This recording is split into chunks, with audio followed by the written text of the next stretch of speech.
Hello, this is Kathy Wilmot from Nebraska Eagle Forum, bringing you some unicameral updates. The subject of the day is the Article 5 Constitutional Convention and what is called faithful delegates to that convention. It's been amazing to me that there's a cross-party movement here. You have liberals and conservatives, Democrats, Republicans on both sides of the issue. You have George Soros money going to Wolfpack, who is backing LR 268 in Nebraska, calling for a convention. You have the Koch brothers, who have put in millions of dollars to the Convention of States or Citizens for Self-Governance movement, who is behind LR 6, calling for a constitutional convention. So it takes all sides on both sides of the issue, and that's why I think we need to look at this a little deeper. We're talking about an Article 5 Constitutional Convention in all of these bills, and therefore we need to look at Article 5 and see exactly what it says. So let's listen. The Congress, whenever 2/3 of both houses shall deem it necessary, shall propose amendments to this Constitution, or on the application of 2/3 of the legislatures of 2/3 of the several states, shall call a convention for proposing amendments, which in either case shall be valid to all intents and purposes as part of the Constitution, when ratified by the legislatures of 3/4 of the several states, or by conventions in 3/4 thereof, as the one or the other mode of ratification may be proposed by the Congress. Now note, it's Congress who shall propose amendments, or Congress who shall call a convention, and then it is also Congress who shall decide the ratification mode. Therefore, we can clearly see Congress is going to be in charge. But let's move on. It also drops down and says, and that no state without its consent shall be deprived of the equal suffrage in the Senate. Now that's interesting, because the whole Constitution, or any part thereof, can be amended or changed with one exception, and that is that each state shall continue to have 2 senators unless they have agreed otherwise. This is very key, because we're always told the one safeguard we have if we have a convention is the fact that it takes 38 states to ratify anything. And after all, would 38 states do the wrong thing? Well, I would ask you, first of all, can you control your city council? Have you been successful at controlling your own local legislature? Have you always gotten what you wanted? No, we haven't. So who knows what would happen? The other fact is, it stands to reason if the only thing that can't be changed or amended is the fact that every state has 2 senators, then it is possible to change the ratification number as well. In fact, we know that that did happen in the Constitutional Convention of 1787.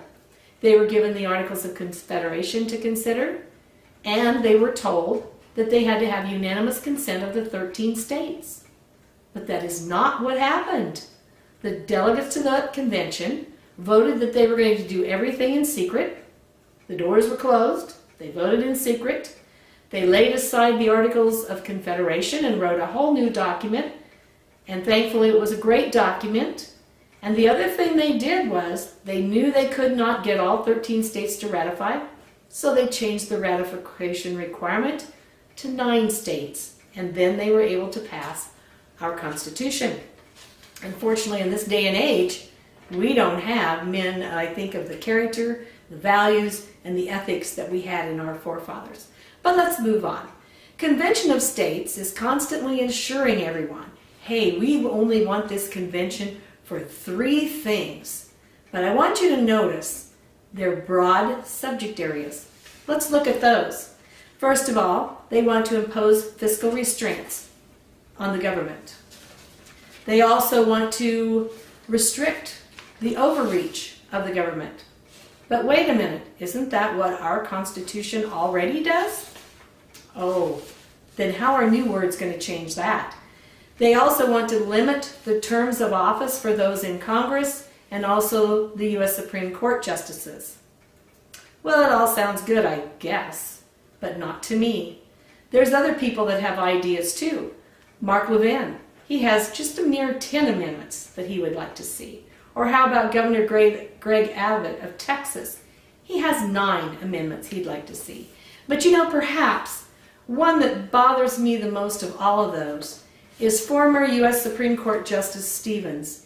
He says, I'd like to see an amendment that would go on to the Second Amendment. It's just 5 words long, and those 5 words are, when serving in the militia. You see, if they were successful in that, they would successfully strip my individual rights to keep and bear arms. So now let's move on to the Faithful Delegate Bill.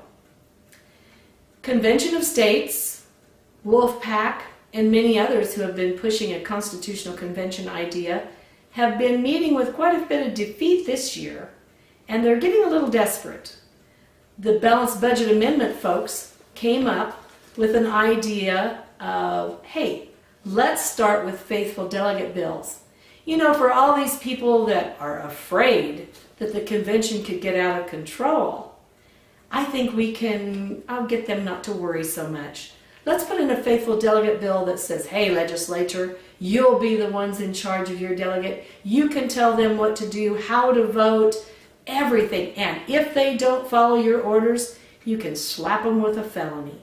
And that's what we find in LB 1058 here in Nebraska. The sad part is, it really is not true. It's simply a facade of empty promises. The delegates would be functioning at a federal level, to a federal level convention. That puts it above the state and above the state's control. So they may be making a lot of promises, but you would find out in reality that is not how it plays out.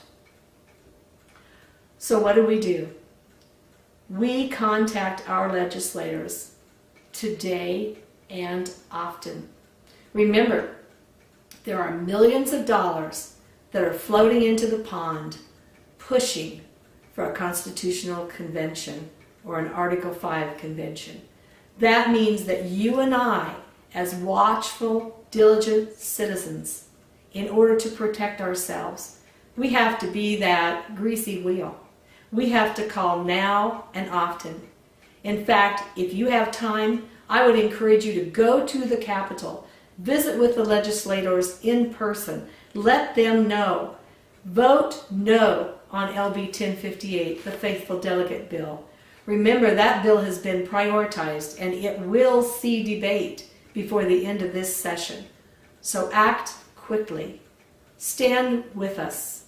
Protect our future, our Constitution, and our children's freedoms.